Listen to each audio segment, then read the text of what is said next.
कहानी हम शुरू करते हैं जी अपनी। पहले जो ये फेडरल रिस्ट्रिक्शंस बॉर्डर्स के ऊपर आ रही हैं जी, इसके ऊपर उन्होंने कहा जी कि हम एक्सटेंड कर रहे हैं इन रिस्ट्रिक्शंस को 30 जून तक। अच्छा जी, 30 जून तक वो इसलिए कर रहे हैं, वो कह रहे हैं जी कि अभी भी बहुत सारे जो ये प्रूफ ऑफ मॉलिक्यूलर टेस्ट जो हैं, कोविड टेस्ट जो हैं, ये कोई लोगों के पास है नहीं, ठीक नहीं है, उनको कोविड है भी, क्योंकि अब वो सारी रिस्ट्रिक्शंस उठ गई थी। तो इसलिए लोग समझ रहे थे कि भाई अब हैप्पी पैपी है सारा मामला, तो हम हर जगह जा सकते हैं, जो भी कर सकते हैं। उन्होंने कहा जी नहीं, बॉर्डर पर ये रिस्ट्रिक्शंस हम रखेंगे, आपको प्रूफ ऑफ वैक्सीनेशन देना पड़ेगा और तभी आप एंटर हो सकते हैं। मैंने इस न्यूज़ के बाद ना अमेरिकन जो है वो रिस्पांस नहीं देखा कि अमेरिका का क्या रिस्पांस है कि हम जो है उसको अभी भी जब यूएस से भी कोई ट्रैवल करके आएगा तो उसके लिए भी ये है। हाँ जी, तो वो कह रहे हैं जी कि आपको अभी भी, और अगर आप एयर ट्रैवल कर रहे हैं तो अभी भी आपके लिए अच्छा रहेगा अगर आप जरा हैसल से बढ़ना चाहते हैं, क्योंकि कभी भी वो कोई रैंडमली भी उठा लेते हैं ना आपको। तो अगर आपके पास वो टेस्ट होएगा, अराइव कैन के ऊपर आप अपनी सारी इंफॉर्मेशन डाल दें, तो अगर उनके सामने वो चीज़ होएगी तो आपको ज़रा आसानी रहेगी ट्रैवल में, वरना आपको फिर एयरपोर्ट पर बहुत ज़्यादा टाइम लग जाएगा। तो ये जनाब इन्होंने रिस्ट्रिक्शंस जो हैं 30 जून तक बढ़ा दी हैं, और ये आज अनाउंसमेंट की है हेल्थ कैनेडा और public health agency of Canada ने ये अनाउंसमेंट्स की हैं। अच्छा जनाब, इलेक्शंस ओंटारियो जो है वो कह रहे हैं कि हमको जो मेल इन बैलेट्स है उसकी बहुत सारी हमको रिक्वेस्ट आई थी, और हम जो है बहुत सारे मेल इन बैलेट्स जो है अब भेज रहे हैं। वो कह रहे हैं we have mailed out already 126,135 eligible residents को हमने ये भेजा है, which is an increase from 2018 जब हमने भेजे थे सिर्फ 15,202 बैलेट्स। तो इसका मतलब है अब ज़्यादा से ज़्यादा लोग जो हैं in the comfort of their homes करना चाहते हैं। और फिर वो, लेकिन उन्होंने कहा जी कि आपको ये ला के या तो ड्रॉप करना पड़ेगा रिटर्निंग ऑफिसर के उसमें जो है पास, या कि फिर आपको वेंसडे तक ये सारी चीज़ें पहुंचानी हैं, या तो खुद आके दे दें या आपके एनवलप्स जो हैं ये पहुंच जाने चाहिए वहाँ पे, है ना। यानी कि वेंसडे जो है वो कल है, तो कल तक आपके ये सारे, या तो आप खुद जाके हैंड ओवर कर दें या आपकी मेल उनको पहुंच जानी चाहिए कल तक। तो ये दो तरीके हैं। तो ये बहरहाल इसका मतलब है कि ज़्यादा से ज़्यादा लोग जो हैं अब इलेक्शन प्रोसेस में हिस्सा ले रहे हैं। 125,000 जी, तो वो ज़्यादा हिस्सा ले रहे हैं अब लोग जो हैं। बहुत सारे लोगों ने, हमने कल आपको बताया था कि एडवांस पोलिंग भी उन लोगों ने कर ली है, वो भी इंक्रीज़ हुई है, वो भी 1 मिलियन हाँ जी के करीब हुई थी। अच्छा जनाब, ये जो बीसी के अंदर एक नया लॉ आ रहा है, ये काफ़ी चिंता का बायस बना हुआ है। उसकी वजह ये है कि बीसी की गवर्नमेंट ने फेडरल गवर्नमेंट को लिखा था कि आपका ये जो लॉ है कि जो इलिसिट ड्रग होती है ये जब पकड़ लेते हैं उनको, लोगों को उनके साथ, तो फिर उनको जो है उनके ऊपर क्रिमिनल चार्जेस लगाते हैं। इन्होंने कहा कि अगर किसी के पास थोड़ी अमाउंट में है, 4.5 ग्राम्स तक है, तो वो उसके पर्सनल यूज़ के लिए होती है, तो उसको आप क्रिमिनलाइज ना करें। तो अब ये जो नया लॉ आया है, जो कि इन्होंने रिक्वेस्ट भेजी थी बीसी की गवर्नमेंट ने नवंबर 1 को लास्ट ईयर, तो अब वो कह रहे हैं कि अब उन लोगों को जो कहेंगे, जो पकड़े जाएंगे ड्रग्स के साथ, इलिसिट कोई भी ड्रग हो सकती है, उसके साथ अगर पकड़े जाएंगे और अगर उनको पूछेगी पुलिस, तो वो कह सकते हैं कि ये हमारे पर्सनल यूज़ के लिए है। तो ये पहला प्रोविंस बन गया है कनाडा के अंदर जो क्रिमिनलाइज कर रहा है possession of small amounts of illicit drug. अच्छा, अब ये जब ये लॉ अब ये लाए हैं, तो इस पे जो माँ बाप जो यंग बच्चों के हैं उसके अंदर बड़ी ये आ गई है, चिंता आ गई है। वो कहते हैं पहले तो ये पुलिस पकड़ लेती थी, हमको पता चल जाता था, हम फिर करेक्टिव मेजर्स भी ले लेते थे, और जो है गवर्नमेंट भी उसमें हेल्प कर देती थी। अब अगर ये कह रहे हैं कि हम इसको डीक्रिमिनलाइज कर रहे हैं, तो फिर तो बच्चा हमें कहेगा कि भाई ये तो लॉ है, मैं अपने पर्सनल यूज के लिए रख सकता हूँ, नहीं मगर उसके लिए भी ये मैं कर सकता हूँ। 18 एंड अबव। जी जी जी जी, लेकिन फिर भी मजद भाई 18 भी तो बच्चा ही है ना। 18 इज नॉट रियली, ठीक है आप उसको एडल्ट कंसिडर करते हैं, लेकिन वो कितना कोई समझदार है 18 साल। पीयर्स जो हैं उनके मतलब प्रेशर में आके या खुद ही वैसे ही माचो बनने के चक्कर में ड्रग अपने मुंह के साथ लगा ली, तो कभी कभी जब पहले होता था ना तो हेल्प उसको मिल जाती थी बच्चे को। अब तो वो कहेगा आप मुझे रोक ही नहीं सकते, क्योंकि ये तो अब लीगल हो गया है सारे मामला, तो मैं रख सकता हूँ अपने पास, तो मैं ही रखूँगा। अच्छा, अभी आप मजिद भाई एक बड़ा प्यारा जिक्र कर रहे थे, आप कह रहे थे अगर आप टोरंटो में रहते हैं ना तो वहाँ पे चूहे बहुत होते हैं जी। हाँ। तो ये ऑडिटर जनरल हमारी जो है बेवरली रोमियो बिहलर, इनकी आज रिपोर्ट आई है कि बहुत सारे लोगों ने टोरंटो को भी कुतरा है। अच्छा हाँ जी, बहुत सारा कुतरा है। अच्छा जी, ये रिपोर्ट क्या है? वो कहते हैं जी कि ये जो होटल्स हैं, क्योंकि आपको पता ही है 2 साल से जब पेंडेमिक चल रही थी तो टोरंटो की गवर्नमेंट ने कहा था कि भाई ये जो बहुत सारे होटल्स पड़े हुए हैं, वेकेंट पड़े हैं, तो ये जो होमलेस लोग हैं इनको अगर कमरे उसमें दे दिए जाएं तो ये जो इतनी ज्यादा ये फैलती चीज जा रही है तो उसको कंट्रोल किया जा सकेगा, राइट? उसके लिए जी वो कहते हैं कि इनको ओवर बिल किया है टोरंटो की गवर्नमेंट को होटल्स ने $15 मिलियन। वाह। हाँ जी, वो कहती हैं जी, वो जो हैं बेवरली रोमियो, वो कहती हैं कि इनके ऊपर बिला वजह के भी जो हैं इन्होंने टैक्स लगा के, और गवर्नमेंट चूंकि पैसे दे रही थी, जैसे कि 3% रूम्स पे सरचार्ज लगा के भेजा, which was not part of the contract. फिर इनसे डेस्टिनेशन मार्केटिंग फी ली, क्योंकि ये जो है जीटीए एसोसिएशन कह रही थी कि जी हम टूरिज्म को जरा बढ़ावा दे रहे हैं, उसकी भी डेस्टिनेशन मार्केटिंग फी जो है वो इन्होंने ली, जो कि 2.4 मिलियन को टच करती है प्लस एचएसटी, अगस्त 2019 से अगस्त 2021 तक। फिर एक होटल ने बीच में से कहा कि अच्छा जी $381,000 हम आपको वापस कर देते हैं। वो कहते हैं जी पर वो दिन और आज का दिन वो उसने वापस नहीं किए। इसके अलावा जी 5.3 मिलियन जो हैं वो सरचार्ज टैक्स करते रहे हैं मील्स के ऊपर।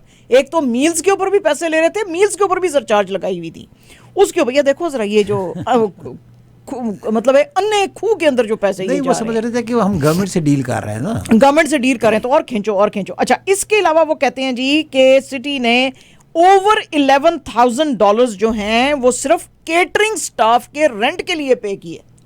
Wow, can you imagine? अच्छा जी, उसके लिए, हालांकि ये कहते हैं ये सारी चीजें पार्ट ऑफ कॉन्ट्रैक्ट नहीं थी ये कॉन्ट्रैक्ट। अच्छा, फिर उसके अलावा वो कहते हैं जी एडिशनल चार्जेस जो थे 21,000 प्लस एचएसटी के इनके ऊपर लगाए गए, और फिर होटल ऑपरेटिंग चार्जेस जो थे 5.4 million for rooms, 13.2 million taxes जो कि टू बी हाउस्ड समवेयर, उसके चार्जेस। और उसके बाद जी वो कहते हैं कि ये इसके अंदर अगर खुद गवर्नमेंट अपने हाथ में ये चीज़ें ले लेती और कुछ ऐसे शेल्टर होम्स देख लेती तो सिर्फ इनको जो है बहुत ही कम पैसों में ये जो थे ये सारा कुछ जो था ये कर सकते थे, और ये कर सकते थे तकरीबन 320 मिलियन में, और इसके लिए इन्होंने 15 मिलियन जो हैं वो दिए एक्स्ट्रा।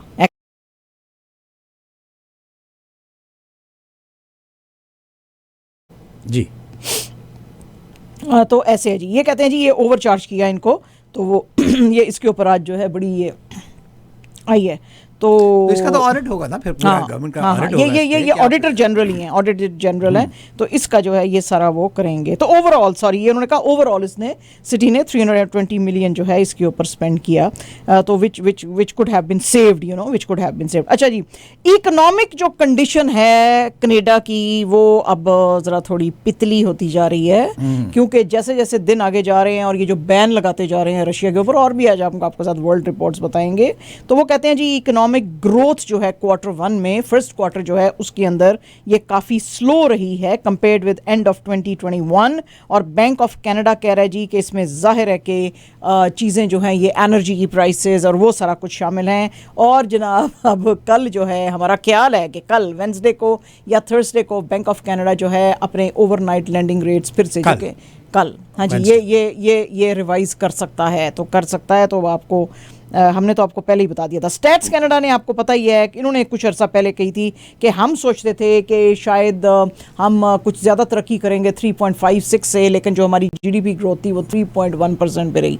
और इन बदनसीबों को देखें पाकिस्तान में, जिनकी के जीडीपी 6% से ऊपर जा रही थी, और इन्होंने सारा सिस्टम डिरेल कर दिया। आप देखें ज़रा, तो ये जी सारी आज जो हैं स्टोरियाँ आई हैं। अच्छा माजिद भाई, आप अभी जो ये जिक्र कर रहे थे यहाँ पे जो बच्चों के पास वो जो आ गई हैं गन्स, जिससे कि वो पैलेट्स और वो जो जेल्स हैं वो कर रहे हैं, उसके ऊपर आज एक थोड़ी सी मैं सिर्फ ऐड करना चाहती हूँ कि यॉर्क रीजनल पुलिस जो है इन्होंने कहा है कि ये सारी की सारी चीज़ जो है this is inspired by social media, और इसमें इन्होंने कहा है जी ऑर्बीज चैलेंज एक है, ये बड़ा ही डेंजरस किस्म का ये स्टाइल है। और इसमें ये ऑर्बीज चैलेंज में ये बच्चे क्या करते हैं, जिसका कि जिक्र आज कांस्टेबल मनीवा आर्मस्ट्रॉन्ग ने किया, कि ये जो हैं आर्म्स, ये बिल्कुल जो है ओरिजिनल आर्म्स की तरह लगती हैं, गन्स जो हैं ये इनके पास, उसके अंदर ये बच्चे पैलेट्स डालते हैं या वाटर डालते हैं या जेल्स डालते हैं और ये मारते हैं। और कभी कभी स्पेशली जब पैलेट आपने डाला होता है तो बहुत ज़्यादा लोग जख्मी हो जाते हैं, जो कि भी आप स्कूल का भी बता रहे थे कि वो बच्चों ने यूज़ की और वो हुए।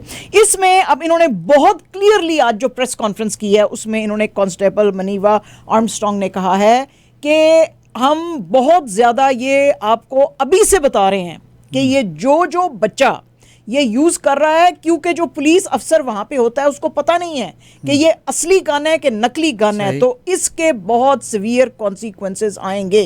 तो फिर कम्युनिटी हमें ना कहे कि, क्योंकि वो कहते हैं जी स्प्लिट सेकंड में पुलिस वाले ने जो है वो डिसीजन लेना होता है, वो ये नहीं पास जाके देख सकता कि ये गन जो है असली है कि नकली है। अगर उसको उस सेकंड में एट दैट वेरी मोमेंट अगर उसको लगा कि अगर उस बच्चे के हाथ में जो गन है वो असली है, तो वो जाहिर है कि फिर हाँ he is going to you know protect himself and everybody else around. तो इसके बड़े सीरियस कॉन्सिक्वेंसेस आएंगे।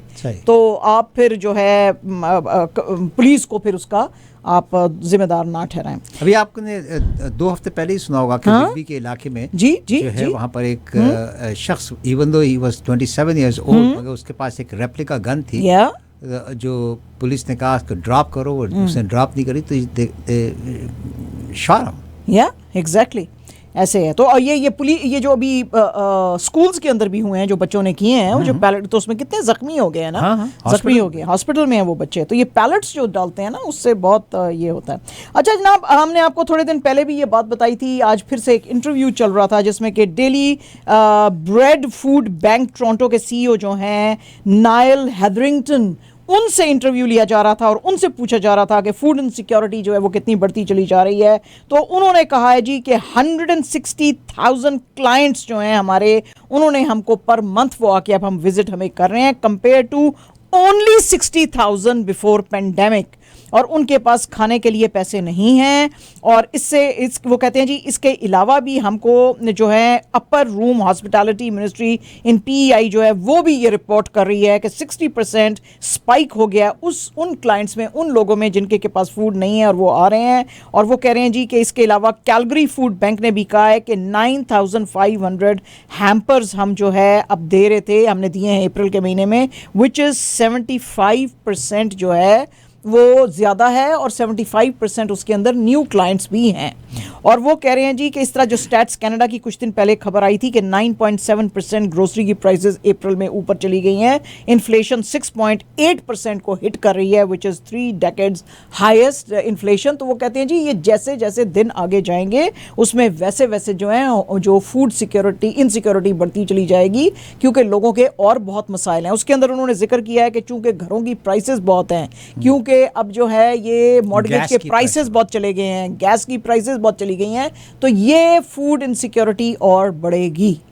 तो वो गवर्नमेंट को उन्होंने एक तरह से कहने की कोशिश की है कि भाई आप जरा इस तरफ भी ध्यान कर लें।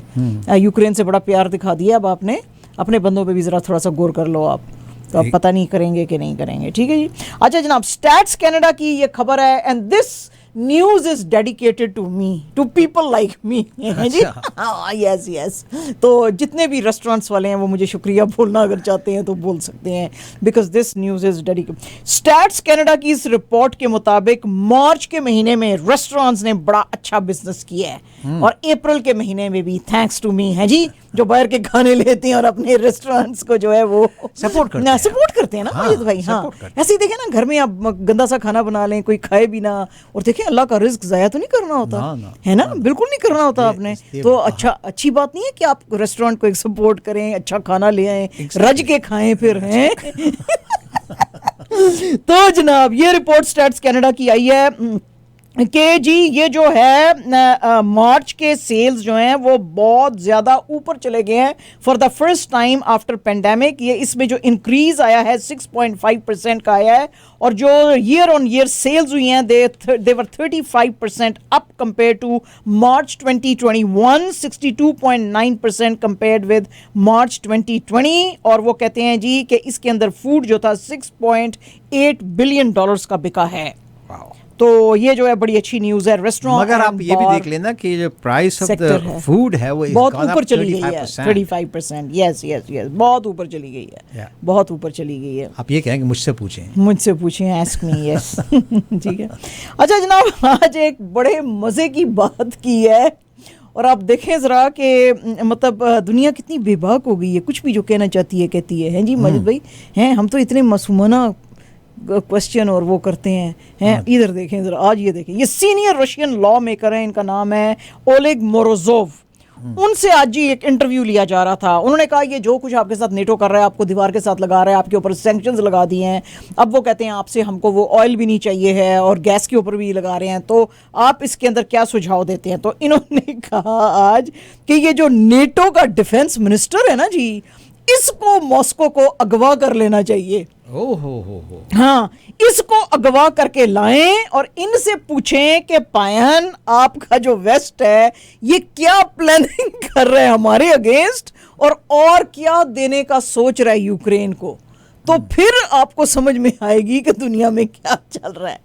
तो ये हमको करने की ज़रूरत है। और ये बड़े ही सीनियर इनके जो है मेंबर ऑफ पार्लियामेंट है। 1993 में रशियन पार्लियामेंट के अंदर इनको इलेक्ट किया गया था and he is part of the United Russian party, so he is considered to be one of the very influential person. तो ये 60 minutes talk show at Rossiya 1 state TV पे दे रहे थे और उसके अंदर इन्होंने कहा है कि हमको इसको जो है डिफेंस मिनिस्टर नेटो के को किडनैप करना पड़ेगा ताकि हमें समझ आए कि ये वेस्ट क्या प्लानिंग कर रहा है हमारे खिलाफ। भाई आप क्या कर रहे हैं ऐसी बातें? आप ऑलरेडी सैंक्शंस हैं आपके ऊपर, फिर आप ऐसी बातें कर रहे हैं। देखिए ना, वेस्ट का दिल दुखा रहे हैं आप, दिल नहीं दुखाना उनका है, ऐसे नहीं करना। अच्छा जनाब, चाइनीज फॉरेन मिनिस्टर जो हैं वांग यी, उन्होंने आज बड़ा मजाक उड़ाया है बाइडन साहब का और उन्होंने कहा जी कि ये इंतहाई फनी बयान दिया है बाइडन साहब ने। बाइडन साहब ने असल में ये जो इंडो पैसिफिक इकोनॉमिक फ्रेमवर्क अभी जो लेटेस्ट इन्होंने रोल आउट किया था, अभी आपको पता ही है कि बाइडन साहब ये जो है एशिया पैसिफिक पे के दौरे के ऊपर भी थे, तो वहाँ पे इन्होंने कहा था जी कि हम फ्री, ओपन और इंक्लूसिव जो है वो ट्रेड करना चाहते हैं आप लोगों के साथ। तो इन्होंने कहा जी कि ये मुझे इनकी बात पे बड़ी हंसी आ रही है, ये जो फ्री, ओपन और इंक्लूसिव ट्रेड की बात कर रहे हैं, इसके अंदर इन्होंने चाइना को तो रखा ही नहीं है। तो अगर चाइना नहीं है उसमें तो फिर ये इंक्लूसिव कैसे है? क्योंकि चाइना जो है it is the biggest market in this region and in the world also, one of the biggest in the world and the biggest in this region.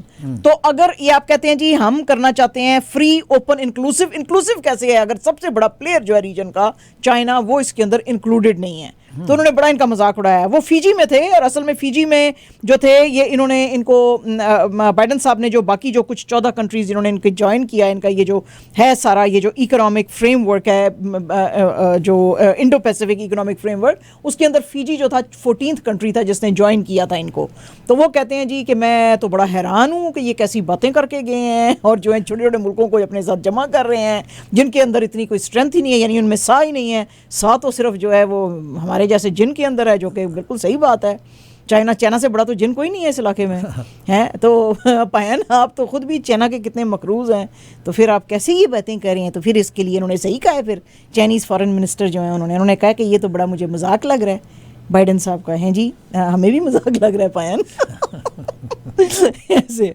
अच्छा जी, यूएई जो है United Arab Emirates has become the first Arab country to sign a free trade deal with Israel. और जनाब इसका जिक्र जो है Israel के जो एम्बेसडर टू यूएई हैं आमिर हाइक, उन्होंने आज किया, उन्होंने ट्वीट किया है। और इनके टाइज जो है आपको पता ही अंडर अब्राहम्स अकॉर्ड 2020 में नॉर्मलाइज हुए थे और उसके बाद this has become the first country in the world जिसने कि ये की है। ये जो साइनिंग सेरेमनी थी ये दुबई के अंदर हुई है। इसमें जो दुबई के मिनिस्टर ऑफ ट्रेड थे उनके साथ इजराइल की जो थी मिनिस्टर, वो उन्होंने ये किया है। And this is going to increase their trade, क्योंकि ट्रेड इसलिए इंक्रीज करेंगे क्योंकि ये 96% ऑफ द प्रोडक्ट्स जो हैं उनके ऊपर कस्टम्स ड्यूटीज एंड टैरिफ्स जो हैं हटा रहे हैं फ्री ट्रेड के लिए। और वो कहते हैं कि ऑलरेडी लास्ट ईयर हमारी ट्रेड जो है 900 मिलियन US डॉलर्स जो है वो हुई है और अब ये जैसे जैसे हम फ्री ट्रेड की तरफ जाएंगे तो ये और ज़्यादा इंक्रीज होएगी। तो बेनिफिट्स जो हैं ये अब इनको इजराइल के साथ नज़र आ रहे हैं टी रेड के अंदर। तो जनाब ऐसे है, ठीक है जी। एक बहुत बड़े हिस्टोरियन हैं, एकेडमिशियन हैं, राइटर हैं, बड़े थिंकर हैं कह सकते हैं आप उनको। हिस्टोरियन तो ऐसे खैर नहीं, लेकिन हिस्ट्री के ऊपर नज़र रखते हैं, लेकिन राइटर हैं बहुत बड़े और थिंकर हैं। ही is part of you know always these big think tanks and all that. इनका नाम है स्टीफन स्टर्न।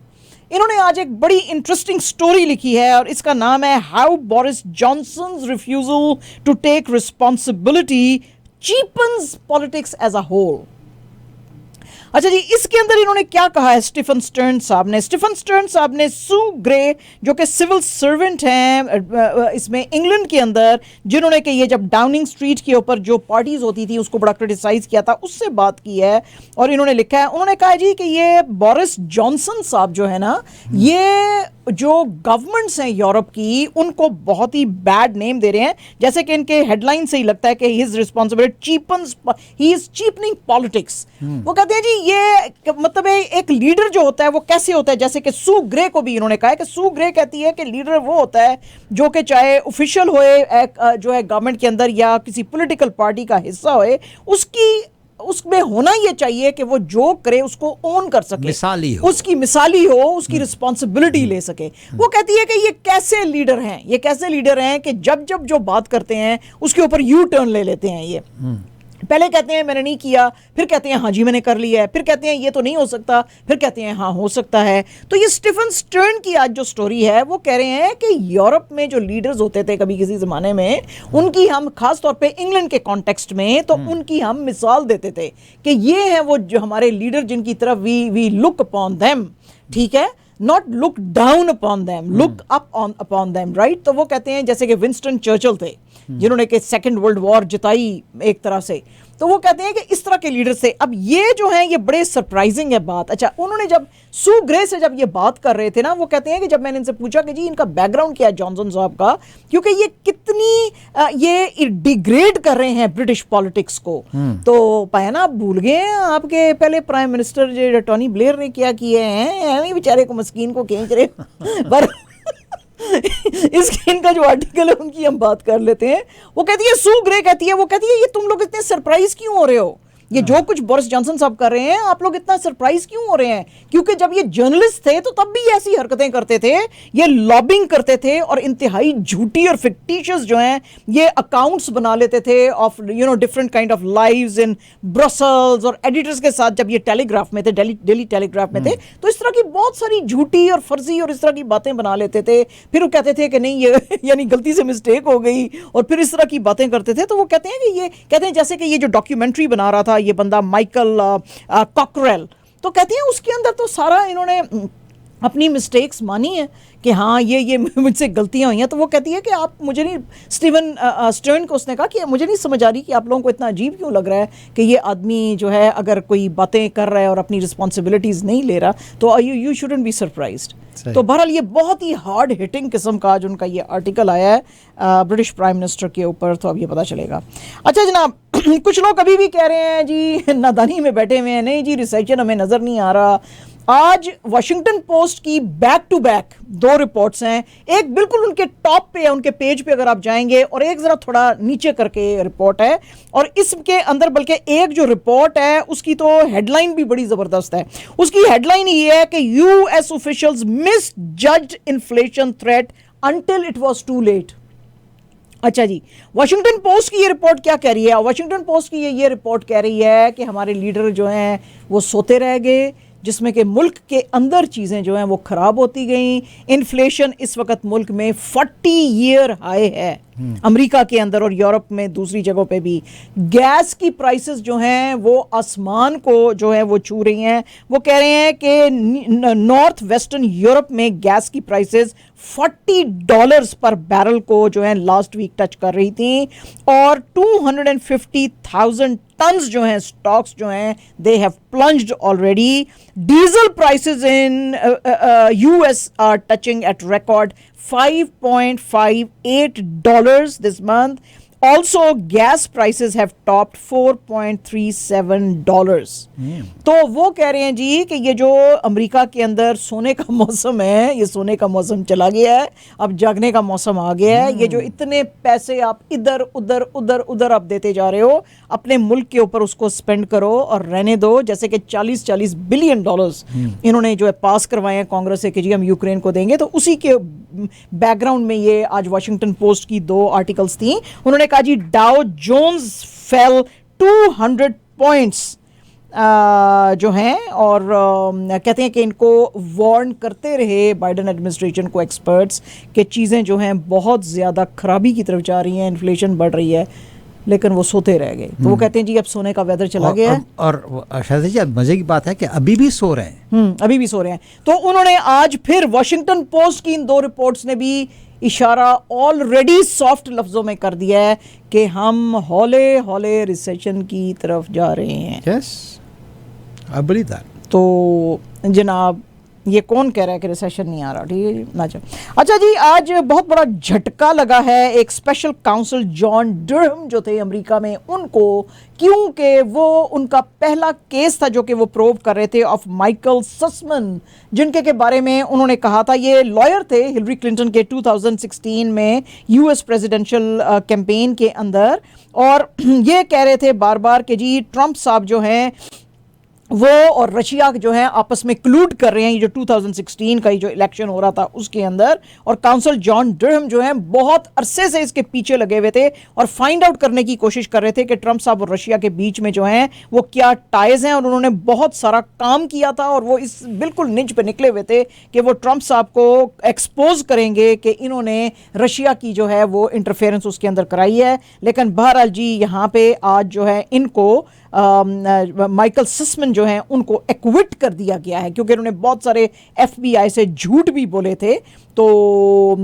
उनको आज कर दिया गया है। और ये आज बहुत बड़ी न्यूज़ है वहाँ पे कि जो इतनी बड़ी हम समझ रहे थे हमारे इलेक्शंस में इंटरफेरेंस की गई है, और एक आदमी कितने अरसे से, यानी आप देखेंगे 2016 के इलेक्शन के बाद से ये बेचारा आदमी जो है जॉन डरहम, जो कि आपको जो हमारा टीवी देख रहे हैं उनको नज़र आएंगे हमारे जो राइट साइड पे हैं, वो कर रहे थे, इसको प्रोब कर रहे थे। बहरहाल जी सब ये प्रोब श्रोब ख़त्म करके ये केस ये क्विट कर दिया है उन्होंने, तो इनको बड़ा धचका जो है वो लगा है। अच्छा जी, बड़ियां भैड़ियां खबरां हो गई, जरा थोड़ा जिहा जी दिल का जोर जड़ा ना वो भी साड़ा भी खत्म हो जाता है। प्यारी जी एक खबर देखो, फोर्ब्स मैगजीन, आपको पता है ना why I love Forbes, richest लोगों की बातें करते हैं, richest women in the world, richest man in the world, richest athletes in the world, most expensive cars, जैसे कि हमने उस दिन आपको बताई है इटली की एक फैमिली है जो कि वो बनवा रही है अपने लिए स्पेशल, और कितने की थी वो, 28 मिलियन US डॉलर्स की है जी ओनली। हाँ माजिद भाई तो आपको पता है हमारे दोस्त हैं, चाइना से बनवा लेंगे, पैसे बड़े माजिद भाई के पास भी। तो आज फोर्ब्स की एक और रिपोर्ट है जो कुछ अर्सा से पहले आई थी पर हमारी नज़र से निकल गई, तो हमने कहा चलो यार कोई बात नहीं है, इतनी दुखी खबरों के बीच में इसको ज़रा कर लें। फोर्ब्स की इस रिपोर्ट के मुताबिक हैरी विंस्टन जो दुनिया की one of the top jewellery जो बनाते हैं बहुत ही एक्सपेंसिव डायमंड्स के साथ, उन्होंने अपनी 2 रिसेंटली घड़ियां जो है रोल आउट की थी, Ocean, Harry Winston Ocean and Ocean Project Z5 tourbillon watches हैं माजिद भाई। इसके अंदर 18 carat white gold, rose gold, और एक नई एक चीज़ है जिसमें उन्होंने बनाया जालिम। ये जालिम क्या है, पेशावर ज़ल्मी या वर्ड ज़ैलिम के अंदर इन्होंने बनाई है। अच्छा जी, ये जो इसके अंदर हैरी विंस्टन ओशन जो है इसकी प्राइस माजिद भाई पता है कितनी है? हाँ जी, ओनली $65,900 US डॉलर्स। ठीक है जी। और जो ओशन प्रोजेक्ट Z5 टोबियोन ये जो लिमिटेड एडिशन में बनाते हैं, सिर्फ साल के साल 150 पीसेस बनाते हैं, दैट्स इट। यानी कैसी तो हमारे एक्स प्राइम मिनिस्टर थे उनके पास भी थी। हाँ अच्छा, नहीं ये टोबियोन नहीं थी उनके पास दूसरी होती हैं, रोलेक्स होती हैं, they are also very expensive. इसकी प्राइस जो है जी, ये जो ओशन प्रोजेक्ट Z5 टोबियोन है लिमिटेड एडिशन, इसकी प्राइस ओनली $126,000 US डॉलर्स है। ओके, या आप तो ले सकते हैं, आप तो पैसे वाले बंदे हैं ना। 126,000 ओनली। ठीक है जी। तो ये हैं जी कैड़ियाँ, एक की कीमत है 65,900, दूसरी की है 126,000 US डॉलर्स। हुण बंदा खाए मॉर्गेज दे के कड़ी खरीदे। मौत भाई मेरी मॉर्गेज कितनी है? मॉर्गेज 1 मिलियन 1 मिलियन ओनली है। ਹੁਣ ਅਸੀਂ मार्टगेज दईए कि एक कड़ी लईए भाई तुसी दसो आप डिसाइड करें। ये जब क्वेश्चन पीरियड शुरू होगा ना इस क्वेश्चन का अपनी जवाब देना, ये मैंने आपको आज फीलर छोड़ा है। अच्छा ठीक है जी ठीक है ओके जी।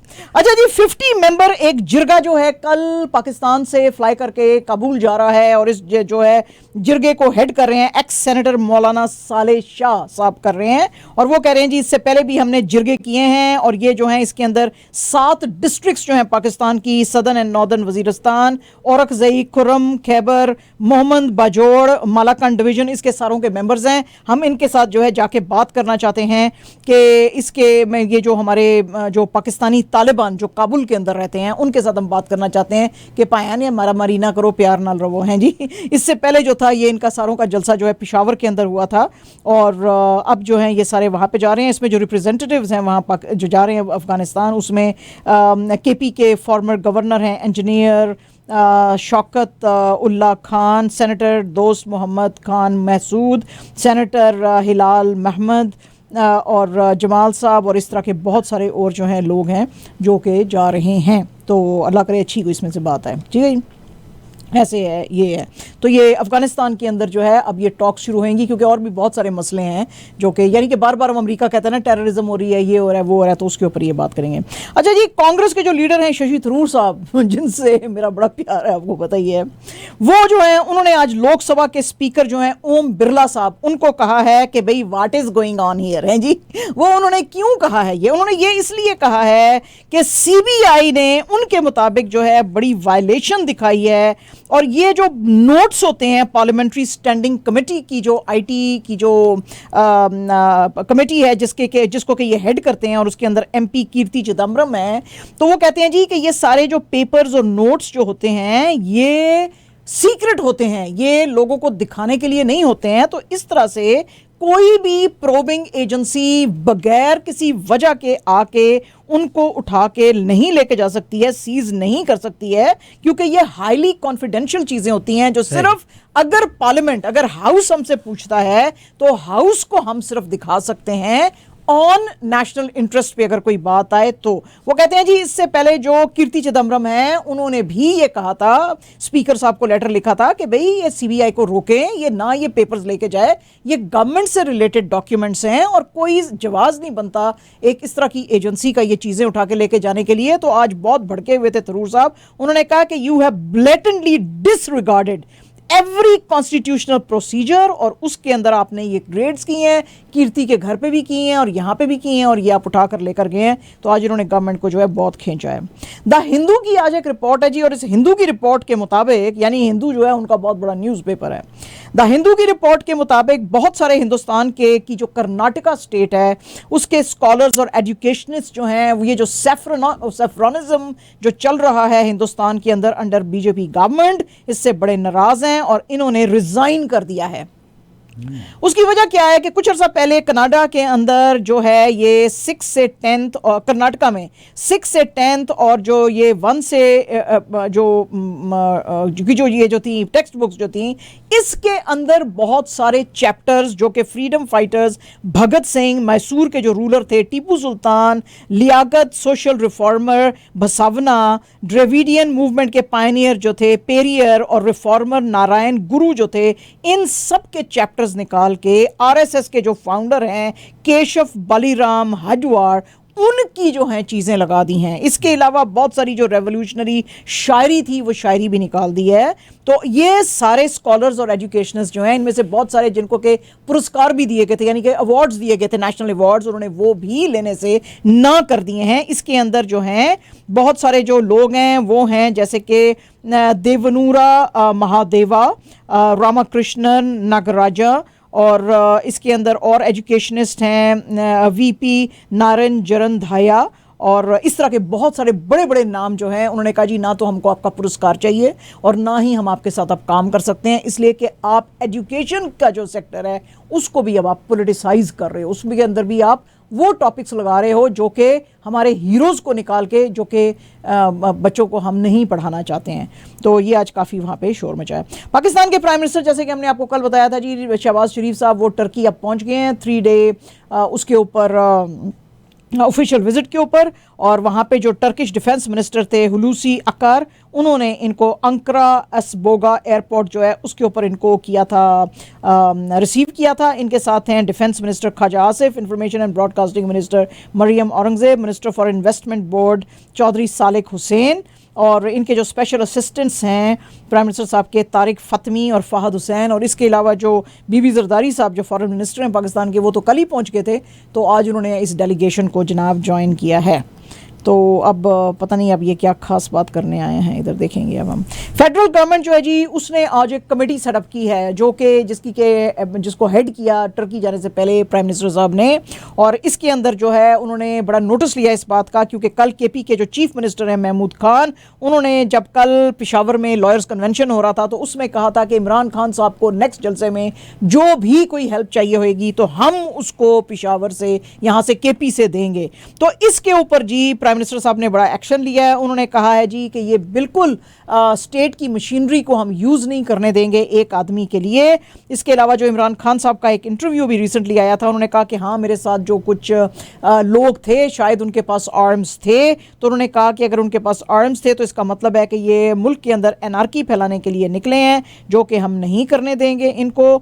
और लेकिन जो पीटीआई की गवर्नमेंट है, जो लोग हैं, उनका कहना है कि जिस तरह से 1 या 2 दिन पहले उससे मार्च से आपने हमारे लोगों के ऊपर रेड्स उनके घरों के ऊपर जा के किए थे, तो हमको डर था कि आप मेन जो लीडर हैं उसके ऊपर खासतौर पे इमरान खान साहब के ऊपर आप हमला कर सकते हैं। तो जो हमारे अपने लाइसेंस्ड वेपन्स थे वो हमने रखे हुए थे। तो अब इसके ऊपर जी गवर्नमेंट ने बड़ा वो लिया, वो कहते हैं जी कि हम ये सिर्फ इमरान खान केओस क्रिएट करना चाहता है मुल्क के अंदर, तो उसके लिए हमको देखने की ज़रूरत है।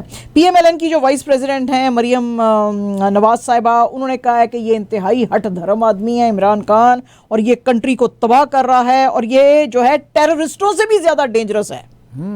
वाह जी वाह, क्या बात है। किसी ज़माने में तो आप कहती थी इमरान खान से मुझे बड़ा प्यार है, अब आप कह रहे हैं अब जो है मैं जो है वो जब आप ट्रैवल करते थे तो वो आप कह रहे थे कि बड़ा अच्छा आदमी है, अब आप कह रहे हैं अच्छा नहीं है। कहते हैं ये जो है ये गैंग लीडर की तरह बिहेव कर रहा है इमरान खान, है जी। अच्छा, ये रिसेंटली अपना एक पार्टी वर्कर्स को इंटरव्यू दे रही थी और वो कह रही थी कि ये जो है जैसे कि इसने खुद ही कन्फेस कर लिया कि मेरे कुछ लोग जो हैं वो वेपन्स कैरी कर रहे थे, तो इसका मतलब है कि ये मुल्क के अंदर और वहाँ पे उस जगह पे ये खून खराबा करने के लिए निकला हुआ था। लेकिन इसके चेहरे के जो एक्सप्रेशंस थे वो ऑलरेडी बता रहे थे कि इसका लॉन्ग मार्च जो है वो फेल हो चुका है, और जो है वो इसीलिए हम जब जो लॉ एनफोर्समेंट एजेंसीज जो हैं जब पीटीआई के वर्कर्स के घरों के ऊपर इसीलिए रेड्स कर रहे थे कि उनको पता चला था कि इनके घरों में जो हैं वो है असले रखे हुए हैं। तो भाई लोगों के पास लाइसेंस्ड भी तो होते हैं ना असले, बाजी की हो गया दोनों। इस्लामाबाद के जो आईजीपी हैं डॉक्टर अकबर नासिर, उन्होंने कहा भाई ये क्या हो रहा है, आईजीपी मैं हूँ इस्लामाबाद का और बाकी सारे पाकिस्तान की फोर्सेस भी आपने ला के इस्लामाबाद में बिठा दी हैं भाई, ये कोई इसकी इजाज़त आपने मिनिस्ट्री ऑफ इंटीरियर से ली है या मेरे से ली है? I am the IG police of जो है वो इस्लामाबाद।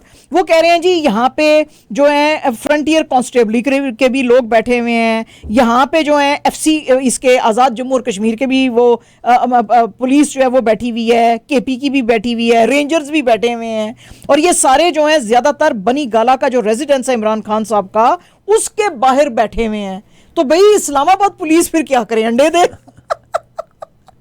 तो वो उन्होंने आज जवाब मांगा, उन्होंने एक लेटर लिखा इंटीरियर मिनिस्ट्री को, उन्होंने कहा जी मुझे इस चीज़ का जवाब दें कि ये सारे पाकिस्तान की पुलिस इस्लामाबाद में आके क्यों बैठी हुई है, इसका जवाब दें। एमक्यूएमपी के जो हैं जी करते धरते जो की मेंबर्स हैं वो बड़े नाराज़ हैं क्योंकि जो है सिंध के अंदर कोई काम नहीं हो रहा, और ये जो थे इन्होंने इमरान खान साहब को धोखा दे के और कोalition जो पीडीएम पेट्रोल डीजल महंगा वो जो थी पार्टी उसको ज्वाइन किया था इन्होंने। अब इनके काम नहीं हो रहे हैं, मिनिस्ट्री तो इनको मिल गई है शायद, लेकिन इनके काम तो कोई नहीं हो रहे, कोई इनकी बात नहीं मान रहा। इन्होंने जी एक 27 पॉइंट एजेंडा दिया था पीडीएम को कि अगर आपको हमको अपने साथ मिलाना है इमरान खान साहब के खिलाफ तो फिर आपको ये बातें माननी पड़ेंगी। अब ये कह रहे हैं जी कि ये जरदारी साहब से आज मिले हैं और ये कह रहे हैं जी जो हमने एजेंडा दिया था उसके ऊपर कोई भी काम नहीं हो रहा है, तो पायन होना भी नहीं है। आप किस ख्याल में थे, होएगा आपका काम। बहरहाल जी ऐसे पीटीआई की जो लीडरशिप है, कल हमने आपको याद है एक खबर बताई थी कि नेशनल असेंबली के जो स्पीकर हैं उन्होंने कहा है, जो पीटीआई के जिन लोगों ने लॉ मेकर्स ने रिजिग्नेशन दे दी थी उनको, कि आप मेरे सामने आओ और मुझे बताओ आपको किसी ने प्रेशराइज किया, क्या किया है। नेशनल असेंबली के जो स्पीकर राजा परवेज अशरफ हैं उन्होंने कहा था। तो आज पीटीआई की लीडरशिप ने कहा है कि जी आपको बिल्कुल कोई जाने की जरूरत नहीं है, इसलिए क्योंकि आप ऑलरेडी रिजाइन कर चुके हुए हैं, तो ये नहीं चाहें। इन्होंने कहा था कि ये सारी मीटिंग्स जो हैं स्केड्यूल्ड हैं जून 6 से ऑनवर्ड्स, तो पीटीआई ने कहा है कि बिल्कुल ना कोई जाने की जरूरत है आपको और ना कोई जवाब देने की जरूरत है। इंटीरियर मिनिस्टर राणा सनाउल्लाह साहब ने पीटीआई को बड़ा आज वार्न किया है, क्योंकि कल आपको हमने बयान सुनाया था इमरान खान साहब का। उन्होंने कहा पहली दफा जो हम लॉन्ग मार्च में निकले थे तो हम इतने वेल इक्विप्ड नहीं थे, अब वेल इक्विप होकर हम निकलेंगे। आज राणा सनाउल्लाह ने उनको बड़ी सख्त जो है धमकी दी है। उन्होंने कहा कि अगर नेक्स्ट टाइम में तुमने आने की कोशिश की तो हम तुमसे बड़े अच्छे तरीके से निपटेंगे। और जो है वो पीटीआई कह रही है कि तुम हमको थ्रेटन कर रहे हो, वो कह रहे हैं कि हम थ्रेटन नहीं कर रहे हैं तुमको, हम तुमको खबरदार कर रहे हैं, तुम जो है एक क्रिमिनल गैंग की तरह बिहेव कर रहे हो, तुमको जो है हमने अटक में रोका, मियांवाली में रोका, इस्लामाबाद में रोका, और फिर तुम लोगों ने जो हैं वो इन्होंने इनको कहा है, एलिगेशंस लगाए हैं पीटीआई के ऊपर कि तुमने जो है वो फायर्स ओपन किए पुलिस अफसरों पे, तो उसके नतीजे में ये जो थी ये फिर शेलिंग की गई थी। तो तुम जो है तुमने सुप्रीम कोर्ट ऑफ पाकिस्तान तक को गलत जो है वो बातें की, तुम जो यूथ है उसको भी गलत बातें कर रहे हो, उल्टी तरफ लगा रहे हो, तुमने सुप्रीम कोर्ट से स्पेशल फेवर्स लिए और तुम जो है H9 पार्क तक आ गए, तो तुम बड़े गलत आदमी हो, तो ये अब तुम आओगे तो हम तुमको जो है सीधा करेंगे। राणा सनाउल्लाह ने साहब ने कहा है जी, ठीक है जी, अच्छा जी।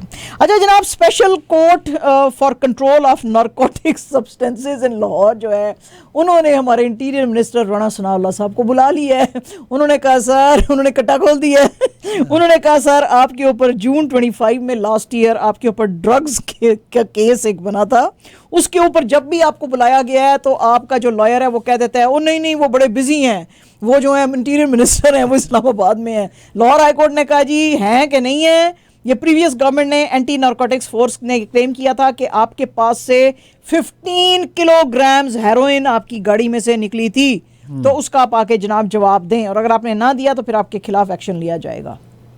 अब पैनिक ही हो रहे हैं। अच्छा जनाब, कल हमने आपको बड़ी अफसोस की खबर सुनाई थी सिद्धू मूसेवाले की। बहुत बड़ा सिंगर रैपर था जो कि कनाडा में भी पढ़ता रहा है और उसके यहाँ पे कनेक्शंस भी कुछ थे, वीडियो भी बनाई हैं, और उसके जो कत्ल में जो है वो यहाँ का एक गैंग जो है उसका नाम भी आया है, ठीक है, आपको पता ही है।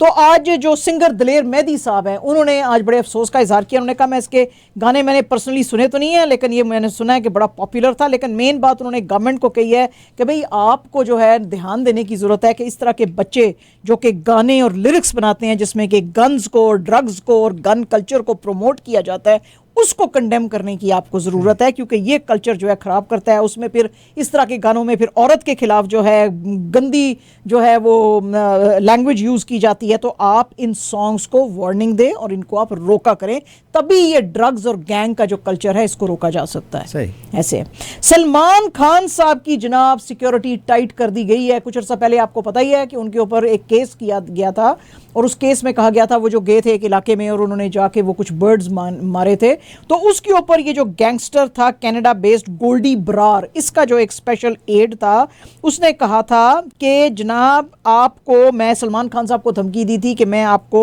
मार दूंगा। तो अब जब ये सारा गैंग सामने आ गया है, ये जो है ये बिश्नोई ग्रुप से ताल्लुक़ है इनका, तो ये वो कहते हैं जी कि ये आप जो है इन्होंने जब, क्योंकि वो दी हुई है इनको धमकी, तो ये सुपरस्टार हैं बड़े, तो इनकी हमको बढ़ानी पड़ेगी। तो अब जो है ये वहाँ पे इंडिया में भी काफ़ी खतरे की घंटियाँ बढ़ने लगी हैं कि इसका मतलब है कि ये जो बिश्नोई ग्रुप है ये बड़ा अब फिर से एक्टिव हो गया है।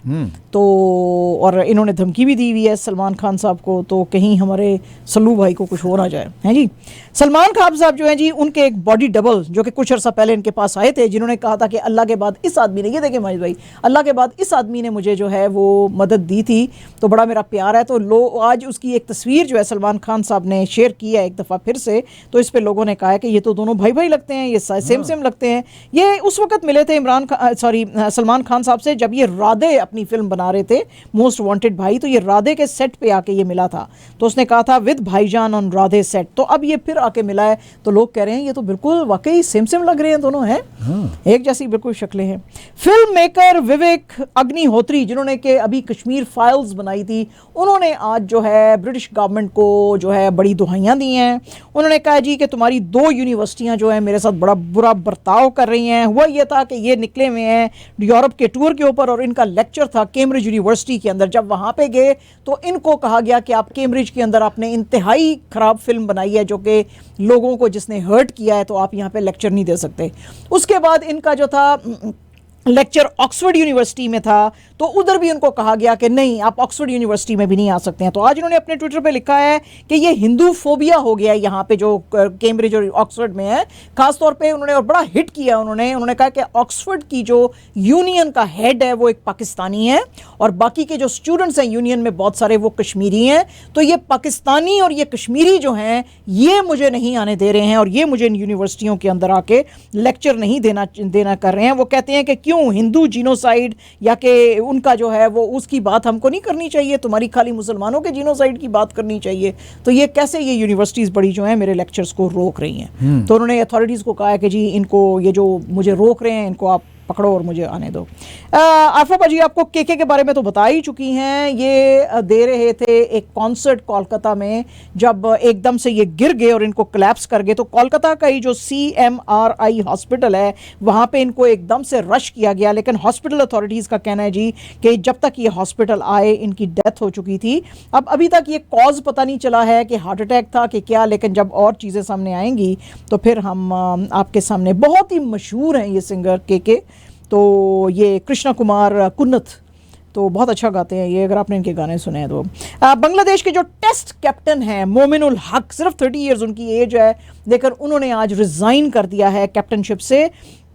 उसकी वजह यह है कि अभी जो श्रीलंका के अगेंस्ट इनका जो टेस्ट हुआ था उसमें ये टेस्ट लूज़ कर गई थी बांग्लादेश की टीम, और उसके बाद से जो है इनको काफ़ी क्रिटिसाइज़ किया गया था। आज जो बोर्ड के प्रेसिडेंट हैं नज़मुल हसन साहब, उनके घर पे एक बांग्लादेश क्रिकेट बोर्ड की मीटिंग चल रही थी, तो उसमें इन्होंने कहा कि मैं जी रिज़ाइन करता हूँ, मैं सिर्फ अपनी जो है बैटिंग के ऊपर करना चाहता हूँ कॉन्सनट्रेट। वैसे भी लोग कह रहे थे कि अब वेस्ट इंडीज़ का टूर होने वाला है तो अब इसको जो है आप निकाल दें, तो इनको निकाल दिया। एंड जनाब हमारे Darren Sami farmer West Indies के जो कैप्टन हैं, उनको आज इनके अपने ही जो मुल्क के अंदर जी पाकिस्तान की तरफ से सितारा इम्तियाज दिया गया है। इसकी अनाउंसमेंट पर जो हमारे प्रेसिडेंट डॉक्टर अलवी हैं उन्होंने लास्ट ईयर की थी to promote cricket in Pakistan और इनकी सर्विसेज के लिए। तो आज इनको जो है और ये आपको पता ही है कि पेशावर ज़ल्मी में भी खेलते थे उसमें पाकिस्तान सुपर लीग में, तो इनको इनके बारे में कहा गया था कि इन्होंने बहुत ज़्यादा पाकिस्तान में प्रमोट की क्रिकेट। तो आज इनके अपने होम टाउन सेंट लूसिया के अंदर इनको पाकिस्तान के जो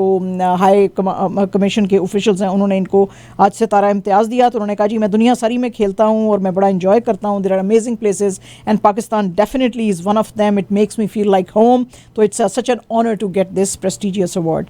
And absolutely our last news, हमारी Canadian Leila Fernandez आ गई, But she had a defeated by Martina Trevisan of Italy in quarterfinals in French This Open. is not an excuse, मगर you know what? इंजर हो गई थी, इंजर हो गई थी, उसके हील में इंजरी आ गई थी, yes, तो she couldn't perform 100%. हाँ, तो Trevisan जो है she won 6-2, 6-7, 6-3. हाँ, नहीं मजद भाई, इंजरीज तो आपको पता है प्ले अ मेजर रोल। अगर आप मतलब ये गेम ही भागने की है, राइट, और उसमें आप भाग ही नहीं सक रहे हैं तो फिर आप कैसे करेंगे? Especially on clay. On clay it's very difficult, very difficult. Clay पे जब जरा slip and slide होता रहता है, oh yes, उसके अंदर जो है बड़ा मुश्किल था। जी। She's got a long way to go. She's just about 17 years old, yeah, right? she's going to be number one day. One day she's going to be number one. ये मेरा ख्याल है कि ये US Open जीत चुकी है। Yes, yeah. और उस वक्त बड़ा रोर हुआ था कि ये, I mean, she instantly became a shining star. Exactly. You know, nobody knew about her at all. Ranking कुछ भी नहीं थी। हाँ जी। तो ऐसे है। तो ये थी हमारी खबरें।